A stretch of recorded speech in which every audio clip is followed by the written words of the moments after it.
You're a yoga instructor and you've written this fabulous book called The No More Excuses Guide to Yoga. Now, I'm actually really excited about the title. I think, did you write this for me? How did you come to write the book?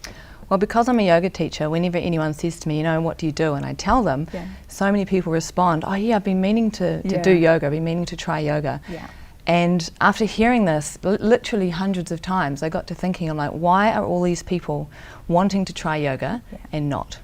You know, and yoga has been enormously beneficial for me in my life, and so I really wanted to write something that would just demolish all the preconceptions that stop people from going to class, and also give them that level of comfort around what to expect when they go to class, so that they would feel good about going to that first class, because it can be really intimidating. You know, and I realised that that was one of the reasons why people thought, yeah, I really want to go, but they don't take that step because they're a little bit, you know, a little bit frightened. And I think there's a kind of, there's a sense that yoga's for kind of lean, fit women, and it's kind of doing unreasonable stretches. That's absolutely. What I think. Well, if you look at the media image of yoga, it's generally, you know, young, slim women doing incredibly bendy things. And, you know, your average person looks at that and goes, you know what, I can't do that, that's not me.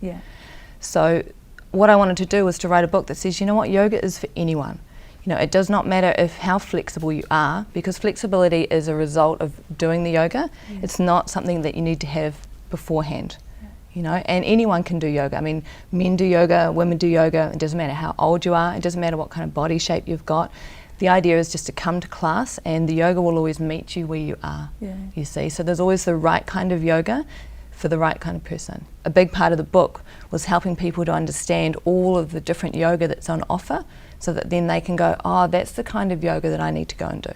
So what are the main excuses for not doing yoga? I'd say the number one excuse that people have is they don't have enough time. You know, because everybody's so busy. And that's huge, you know, but it's one of those things where you make time. You know, there's always time for things you make a priority in your life. You think about how much time you spend on Facebook or on social media or watching television, all those kind of things. Instead of doing that, you know, you might choose to go to a yoga class. So it's recognising, you know, how do I make time in my life so I can actually get to class? And actually that applies to anything that you want to spend time on. Absolutely, anything. Eating, you know, looking after yourself in any way. What other excuses do people come up with? The classic one is I'm not flexible enough. You know, I'm too tight. And I mean, again, that just comes down to the fact that we only see those pictures of people doing really bendy stuff, you know. But when I first started yoga, I mean, I'd had a spinal fusion 3 or 4 years prior.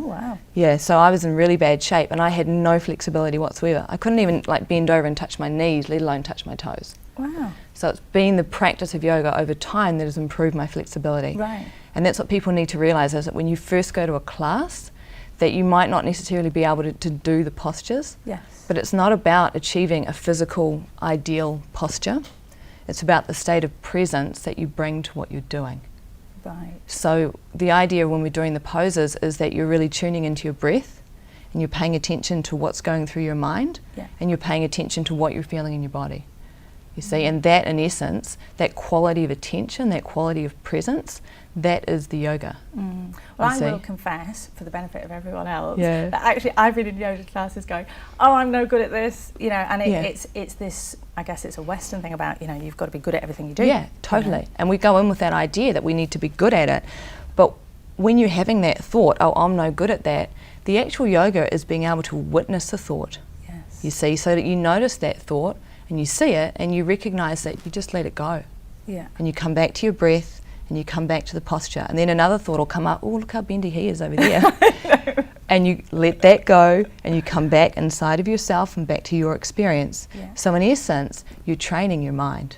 So in fact, it's much more mental and emotional than physical. Absolutely. I mean, the postures themselves are just a tool. They're not the actual yoga. You see, so we practice the postures so that we can learn how to be fully present in the moment. Because in this society that we live in, you know, we are constantly surrounded by distractions. We're mostly externally focused. Most people have only ever had a few experiences of total presence in their lifetime. You know, like maybe when they were looking at an incredible sunset and all thought might have ceased, and they just get that sense of truly being at one with the world. You know, that is presence. But when you go into a yoga class, you're practicing coming into that state of presence. There's a lovely bit in the book where you say, actually, reading this book is a form of doing yoga. I felt so good about that. Yeah, absolutely. And then that's how I tried to write it. Yeah. So as you're reading through, I remind you to actually tune into your breathing. Yeah. Because the moment you become aware of your breath, yeah. and you notice your inhale and you notice your exhale, you're present, yeah. you see.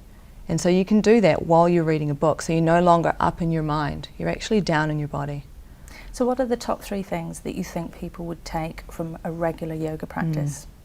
Probably the most common thing, or the thing that people think about, is the physical side. Yeah. There's no doubt that if you regularly practice yoga, that it's going to improve your physicality and your health. You know, you will become more flexible, you will become stronger, and it also helps to bring all of your systems into balance. Yeah. Okay.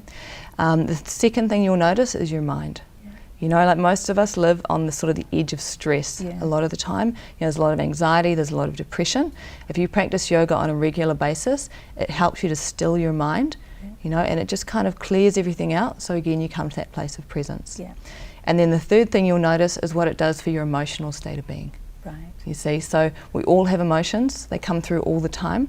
When you practice yoga, you learn how to witness your emotions, so you're still feeling them, but you're not completely identified with them. Right. They become something that comes in, you know, instead of I am angry, I am experiencing anger. Oh, I like that distinction. Yeah, it's a really important distinction. And then you can just allow the anger to be as it is, let it pass through you, and it doesn't take you, you know. Fantastic. So, well, if we just take that one tip in isolation, that's going to help a lot of people. Thank you so much. My pleasure.